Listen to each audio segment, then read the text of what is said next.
안녕하세요. 결혼한 지 1년이 조금 넘은 30대 가정주부입니다. 다른 사람들은 어떻게 살아가는지 궁금해질 때면 사연을 들으러 오곤 했었는데, 오늘은 제 이야기를 하러 왔네요. 남편과 헤어진 마당에 과거를 곱씹을 필요가 있냐고 말씀하실 분들도 있을 것 같아요. 하지만 오늘 이렇게 일기 쓰듯 제 이야기를 한번 털어놓고 나면 제 머릿속도 마음속도 정리가 되지 않을까요? 그러면 주변 사람들한테 그동안 저에게 무슨 일이 있었는지 설명하기도 한결 수월할 것 같고, 저는 여중여고 여대를 졸업한 후 보험 전문회사 감사팀에 입사했습니다. 제 입으로 이런 말을 하기는 뭐하지만 좋은 여대를 나와 대기업에 들어가서인지 여기저기서 소개팅 자리가 많이 들어왔어요. 부모님을 통한 제법 진지한 선자리도 포함해서요. 하지만 첫사랑과 가슴 아픈 이별을 하고 연애에 대한 흥미를 잃어버린 저는 더 이상 남자친구건 뭐건 만나고 싶지 않았어요. 특히 제 성격이 낯을 많이 가리기도 하고 사람들한테 정을 잘 주는 탓에 간이고 쓸개고 다 빼줄 만큼 퍼주는 성격이라서 상처도 잘 받는 편이거든요. 그런 성격을 스스로도 너무 잘 알아서 소위 몸을 사리게 되더라고요. 그런 저를 안쓰럽게 여긴 친구가 지금의 남편을 소개시켜 주었습니다. 궁합도 안 봐도 된다는 4살 차이의 남편은 자상하고 다정한 성격을 가진 사람이었어요. 퍼주기 좋아하는 저와 양보하길 좋아하는 남편이 만나니 다른 연인들 간에 흔히 볼 수 있는 작은 말씨름조차 저희에게는 낯선 일이었습니다. 서로가 서로에게 늘 고마워하고 미안해하다 보니 주변 사람들 모두 천생연분이라고 저희를 불렀어요. 양가 부모님들도 서로 저렇게 좋아 죽는데 굳이 시간 끌 필요가 있겠냐며 하루빨리 결혼시키자는 이야기가 나오게 되었고요. 그렇게 저희는 사귄 지 2년 만에 사람들의 축복 속에서 부부의 연을 맺게 되었습니다. 하지만 부부의 연을 맺게 되면서도 제가 몰랐던 사실이 있었으니 그건 바로 도련님이었습니다. 정확히 말하자면 도련님의 존재는 알고 있었지만 단 한 번도 만나본 적이 없었어요. 남편과 사귀기 시작한 날부터 결혼식 당일까지도요. 처음 도련님의 존재에 대해서 알게 된 건 남편의 집에 놀러 갔을 때였습니다. 남편이 잠시 자리를 비운 사이 혼자서 방을 둘러보다 남편의 오래된 사진첩을 발견했어요. 남편이 어렸을 때 얼마나 귀여웠는지, 누구를 더 닮았는지 단순한 호기심의 사진 몇 장을 보게 되었고요.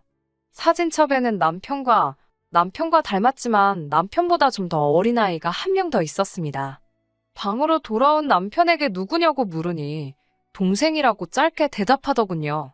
그 전까지는 남편에게 남동생이 있다는 이야기를 듣지 못했기에 놀란 제가 그동안 왜 말 안 했냐고, 소개는 왜 안 시켜주냐고 물었습니다. 그러자 남편이 연락이 잘 안 된다며 말끝을 흐리더라고요. 저야 외동이라 잘 모르지만 친구들 중에도 우애가 좋은 경우도 있었고 아닌 경우도 있었으니 남편은 우애가 별로 안 좋은가, 그렇게 단순하게 생각했어요. 남편이 자세히 이야기하고 싶어 하지 않는 것 같았고요. 당시만 해도 결혼 이야기도 오가기 전이었기 때문에 굳이 꼬치꼬치 캐묻고 싶지는 않았습니다. 특히 가족 문제라면 제3자인 제가 구태여 알 필요는 없다고 생각했어요.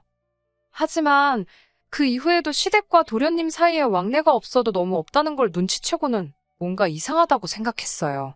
한 번은 제가 넌지시 도련님은 어떻게 지내고 계시냐는 식으로 이야기를 꺼내니 시부모님께선 그건 제 할 바가 아니라며 말을 딱 자르시기도 했고요. 남편도 계속해서 연락이 안 된다는 말뿐이었으니 그래도 솔직히 전 결혼식엔 나타날 거라고 생각했습니다. 하나뿐인 형의 결혼식이었으니까요. 하지만 도련님은 끝까지 그림자도 보이지 않았지요. 이쯤 되자 친정부모님께서도 사돈 총각한테 무슨 일이 있는 거 아니냐며 걱정과 의심을 동시에 보이셨습니다. 저나 부모님이 절대로 호사가 타입은 아니에요. 하지만 혹시 장애나 무슨 큰 흉터 같은 게 있어서 남들 앞에 나서지를 못하는 건지 아니면 숨어 살아야 되는 어떤 이유가 있는 건지 별의별 생각을 다 하게 되더라고요. 그런 와중에 정말 뜻밖의 경로로 도련님의 행방을 알게 되었습니다. 남편의 회사를 구체적으로 언급하면 금방 알아차리실 수 있을 것 같아서 대략적으로만 말씀드릴게요. 남편은 대기오염도를 측정하는 회사에 다니고 있어요. 일이 힘든 곳은 아닌데 업무 특성상 한 달에 몇 차례 지방 곳곳으로 출장을 가야 하는 경우가 있습니다. 보통은 당일치기로 자고 오는 일은 거의 없고 사무실에서 근무 대신 이루어지는 일이다 보니 당연히 주말에는 가지 않아요. 보통 혼자 가는 일도 없고 동료 한두 명과 같이 움직입니다. 제가 걱정할까봐 여자 동료랑 가게 되는 경우에는 틈틈이 연락도 해주고요. 그런데 결혼식을 올리고 얼마 지나지 않아서부터 이 방식이 달라지기 시작했습니다. 처음 그렇게 느낀 건 남편이 토요일 아침 7시부터 집을 나설 때였어요. 평소 주말에는 늦잠 자는 걸 좋아하는 사람인데 그날따라 아침부터 출장으로 춘천을 간다는 거예요. 그때만 해도 속사정을 몰랐던 저로서는 남편이 불쌍하기만 했어요. 그런데 매주 토요일마다 반복이 되니까 굉장히 수상하다는 생각이 들기 시작했습니다. 한 번은 제가 확실히 출장 가는 거 맞냐니까 큰 거래처라서 그렇다며 둘러대는데 남편의 표정에서 거짓말이라는 확신이 들더라고요. 가끔 막장 드라마를 보면 애인이 상대의 불륜을 의심하는 장면들이 나오잖아요. 그럴 때마다 꼭 서로의 핸드폰이나 블랙박스를 뒤지고 상대의 뒷조사를 하고 그러더라고요. 그런 걸 볼 때마다 드라마인 걸 알면서도 뭘 저렇게까지 하면서 같이 살아. 자존심 상하게 그렇게 생각했었거든요. 그런데 막상 제가 남편의 바람을 의심하게 되니까 저도 모르게 어느샌가 제가 경멸하던 그 행동들을 하나씩 하고 있더라고요. 제일 먼저 남편이 자는 사이에 남편 핸드폰 비밀번호부터 풀어보았고요. 남편이 없는 틈에 남편 컴퓨터를 뒤적거렸습니다. 그런데 정말 아무것도 안 나오는 거예요. 그리고 주말에 한 번씩 나가는 거 말고는 정말이지 아무것도 달라진 게 없었어요. 여전히 자상하고 다정한 한결같은 남편이었지요. 결국 정말 하고 싶지 않았던 일인데 마지막으로 한 번만 어딜 가는지 따라가 보자고 생각했습니다. 만약에 남편이 바람을 피고 있었다면 헤어지는 거고 정말 출장을 가던 거였다면 앞으로는 무슨 일이 있어도 남편이 하는 말이라면 무조건 믿어주자고 생각했어요. 콩으로 파칠 순대도 믿어주자고요. 하지만 상황은 제가 생각한 것과는 전혀 다르게 흘러갔습니다. 남편은 출장을 간 것도 아니었지만 여자를 만난 것도 아니었어요. 남편이 도착한 장소를 보고서 저는 충격을 금치 못했습니다. 교도소였어요. 예상치 못한 장소에 제 심장은 그 어느 때보다도 빠르게 뛰었습니다. 별의별 생각을 다 하게 되더라고요. 아무 일도 손에 잡히지 않았고 절망적이었습니다. 몇 시간 후 집으로 돌아온 남편에게 어디 갔다 왔냐고 물으니 아니나 다를까 출장 다녀왔답니다. 제가 당신 회사는 교도소하고도 거래를 하냐니까 남편이 벙찐 표정으로 저를 쳐다보더라고요. 남편이 제게 어떻게 알았냐고 물었습니다. 그게 중요하냐는 제 질문에 아니라며 그냥 다 미안하답니다. 그리고는 깊은 한숨을 내쉬고는 한동안 저랑 눈도 못 마주치더라고요. 거긴 왜 갔냐고 물으니 자기 동생, 그러니까 도련님 때문에 갔다 왔답니다. 이미 저 혼자 집에서 온갖 상상의 나래를 펼치고 있었고 그 시나리오에 도련님이 감옥에 있다 도 있었기에 오히려 그다지 놀라지 않았네요. 한층 침착해진 제가 도대체 무슨 일로 도련님이 교도소까지 가게 되었냐고 물었습니다. 솔직히 수감 이유에 따라 제 결혼 생활도 계속해야 할지 말아야 할지 정해야겠다고 생각했거든요. 남편 말로는 사기랍니다. 제가 아무리 사기를 쳤어도 합의를 했으면 교도소까지는 안 갈 텐데 금액이 얼마길래 합의를 못 받냐고 물었어요. 오해하실까봐 말씀드리지만 절대로 제가 해결해 주려고 물어본 건 아닙니다. 단지 사태의 심각성을 알려면 정확히 알아야겠다 싶었어요. 남편은 한참 말을 잇지 못하더니 일단 제가 자기를 꼭 믿어줘야 한답니다. 자기는 정말 몰랐던 일이라면서요. 그러면서 한다는 말이 혼인빙자 사기랍니다. 순간 잘못 들은 줄 알았어요. 제 귀를 의심했지요. 혼인빙자라니 어이가 없어서 말도 안 나오더라고요. 남편을 추궁해서 좀 더 자세히 듣고 나자 도련님이고 나발이고 입에서 정말 욕이 절로 나오던데요. 처음에는 채팅에서 알게 된 여자한테 자기가 병원장 아들이라면서 결혼하자고 꼬셨답니다. 이후로 잠깐 쓰고 준다. 오다가 사고가 났다. 뭐 말도 안 되는 핑계로 자그만치 7천만 원이나 갖다 쓰고는 헤어지자고 했다나 봐요. 그러니 어느 여자가 눈이 안 돌아가겠어요. 그 여자와 부모가 도련님을 고소했고 그것 때문에 도련님은 이미 한번 복역을 했었답니다. 남편 말로는 이때는 가족들이 도련님과 연락이 안 되던 때라 아무도 상황을 몰랐답니다. 전 솔직히 시부모님도 정말 모르셨을지 못 믿어왔지만요. 아무튼 그런데 출소하자마자 또 이래저래 3-4명의 여자를 만나서는 자기가 서울 어디 대학병원에서 근무하는 의사라며 결혼하자고 그러면서 또 조금씩 돈을 뜯었나 봐요. 하지만 이후로 여자들이 서로의 존재를 알게 되면서 단체로 도련님을 고소했답니다. 남편에게 이야기를 들을수록 도련님은 당연히 사람으로도 안 보였습니다. 하지만 저를 더 실망케 한 건 시부모님의 태도였어요. 시부모님은 도련님에게 피해를 입은 여자들이 나타날 때마다 지들이 좋아서 달라붙을 때는 언제고 이제 와서 저런다며 만약에 당신 아들 감옥이라도 가면 니들 결혼하고 엄마 되고 할 때마다 쫓아가서 내 아들한테 붙어먹던 멍청하고 더러운 여자라고 소문을 낼 거라며 협박을 해오시다 몇 차례 벌금을 내셨답니다. 제 앞에서는 늘 고상하고 상냥하시던 시부모님께서 다른 사람들에겐 그렇게 막말의 협박을 하시는 분들이었다니 충격이었습니다. 솔직히 이런 집안에서 자란 남자인 줄 진작에 알았다면 남편과 결혼은커녕 연애는 고사하고 커피 한 잔도 같이 안 마셨을 거예요. 남편은 정말 자기 동생이 이렇게까지 쓰레기 같은 인간인 줄은 몰랐다며 제 앞에 무릎을 꿇고는 어린아이처럼 엉엉 울기 시작했어요. 자기가 그동안 동생을 보고 왔던 건 소식을 알게 된 이상 모르는 척 할 수가 없었답니다. 부모님 돌아가시고 나면 세상 천지에 자기와 피를 나눈 형제는 그 애뿐인데 자기가 자기 동생을 어떻게 버리냐면서요. 그렇게 우는 남편의 모습을 보니 속상하면서도 마음 한구석이 갑갑해졌습니다.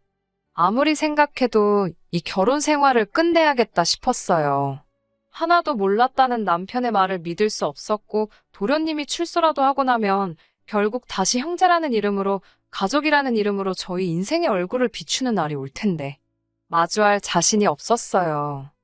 하지만 헤어지자는 소리가 입 밖으로 쉽게 나오지 않았습니다.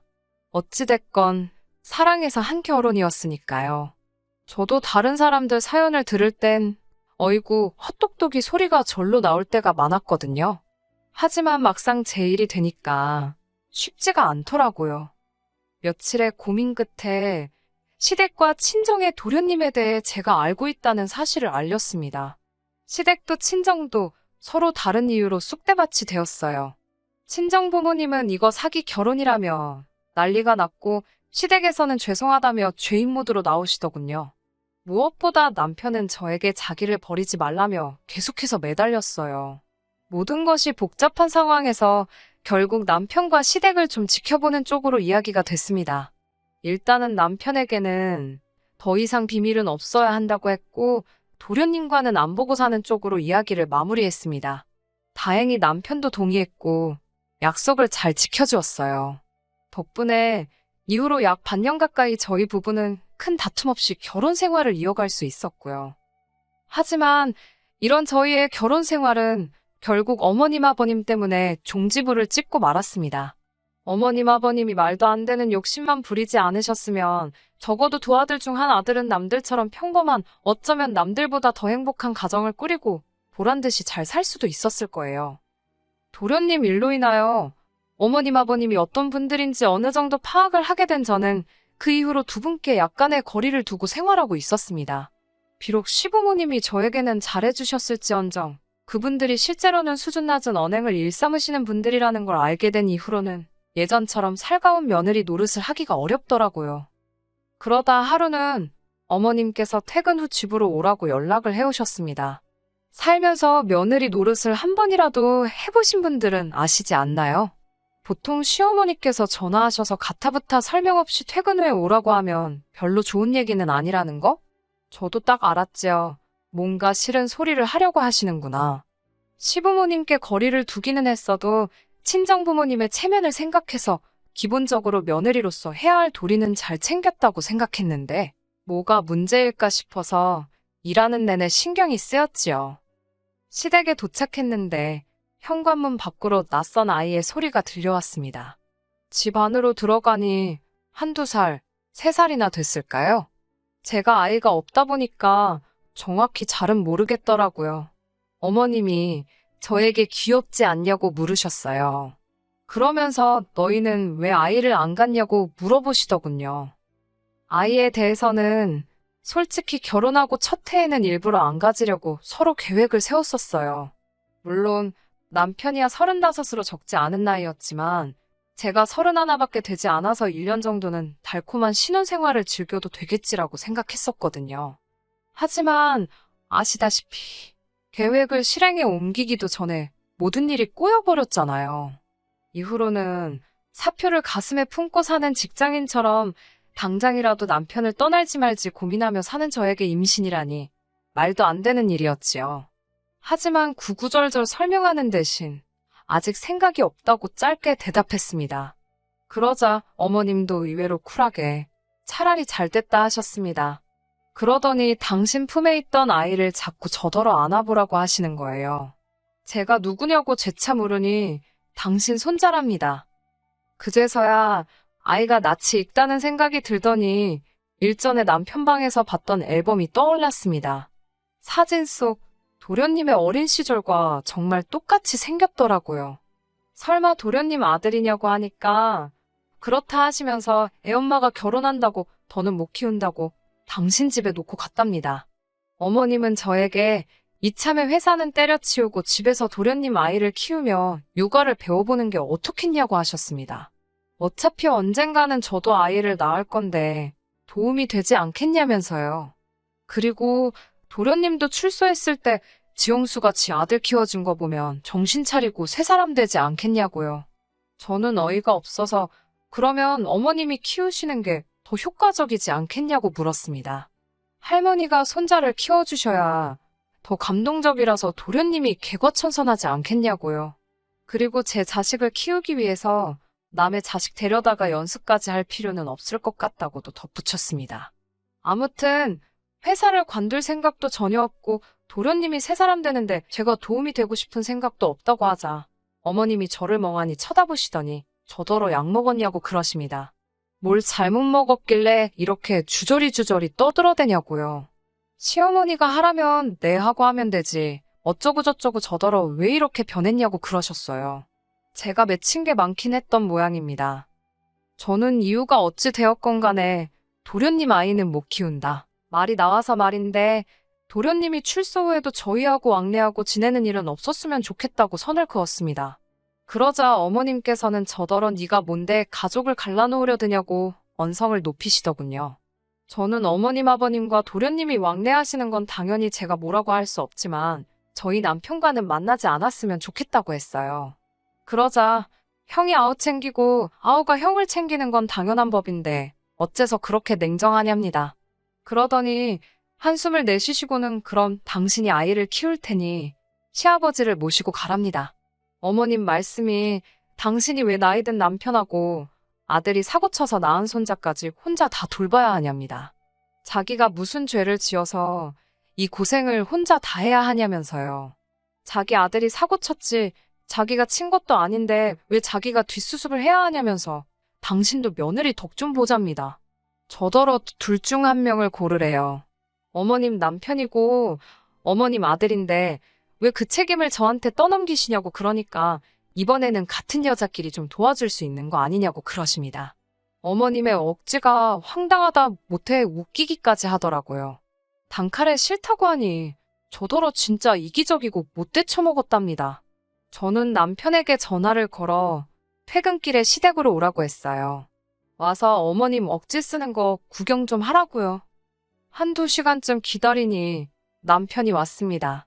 남편이 그간의 이야기를 듣더니 한다는 소리가 애는 어린이집에 보내고 그 사이에 아버지 돌봐드리면 되지 않겠냐입니다. 일은 아르바이트 같은 거 구해도 될 거라면서 저는 뭐래도 잘 알 거랍니다. 그리고 원래 여자가 애를 키워야 되는 거고 남자는 나이 들면 애나 똑같다면서 실실 웃더라고요. 자기도 많이 도와주겠다며 저를 믿는답니다. 자기가 개소리를 하는지 어쩐지도 모르고 떠들어대는 남편을 보는데 그동안 헤어지자고 말 못한 제 자신이 정말 바보멍청이 같더라고요. 저는 남편을 물끄러미 바라보다가 도련님하고는 연 끊고 살기로 한 거는 기억하냐고 물었습니다. 그러자 남편은 안 보고 살 거다. 하지만 도와줄 수는 있는 거 아니냐. 그리고 우연히 마주칠 수도 있는 거고 사람 일은 모르는 거라며 속된 말로 밑밥을 깔더라고요. 저는 세상에서 밑밥 깔고 약속하는 사람이 제일 싫거든요. 남편의 이런 우유부단한 태도에 저는 거의 이성의 끈을 놓칠 뻔했습니다. 하마터면 거실 테이블 중앙에 있던 수석을 집어들어 남편 머리통을 내리칠 뻔했다니까요. 저는 간신히 숨을 고르고는 남편에게 헤어지자고 했습니다. 제 결혼식에 왔었던 사람들이야 당연히 저를 이혼녀라고 여기겠지만 그나마 다행인 건 도련님 사태가 터졌을 때 친정에서 시댁에다 애들 사는 거 3년은 지켜보고 혼인신고 시키시겠다고 하신 상태여서 서류상 어려울 것 없는 이별이었습니다. 결혼하면서 들어간 금전적인 부분 역시 도련님 사태 때 변호사 끼고 일정 부분 정리를 해놓은 상태여서 저에게 불리한 건 하나도 없었어요. 솔직히 시부모님이나 남편이 계산을 좀 할 줄 아는 사람들이었다면 저를 건들면 안 됐습니다. 수치적으로 그쪽의 손실이 훨씬 큰 상황이었거든요. 이렇게 다 적고 나니까 정말 헤어지길 잘했다는 생각이 드네요. 이렇게 개판인 집구석에 무슨 미련이 남아서 그 몇 달 동안 마음고생하며 버틴 건가 싶기도 하고. 그래도 지금이라도 결단을 내렸으니 저 잘한 거겠지요.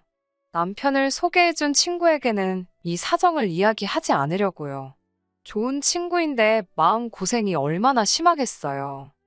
남편과 헤어지게 된 이후로 어머님 아버님께 몇 번의 회유 전화가 걸려왔었어요. 스트레스를 받아서 말을 막 하셨다며 미안하다고 뭐 몇 억짜리 땅을 제 명의로 해줄 테니 한 번만 다시 생각해보라는 그런 말씀도 하시더라고요. 이상하게 그 말을 들으니까 정이 더 떨어졌어요.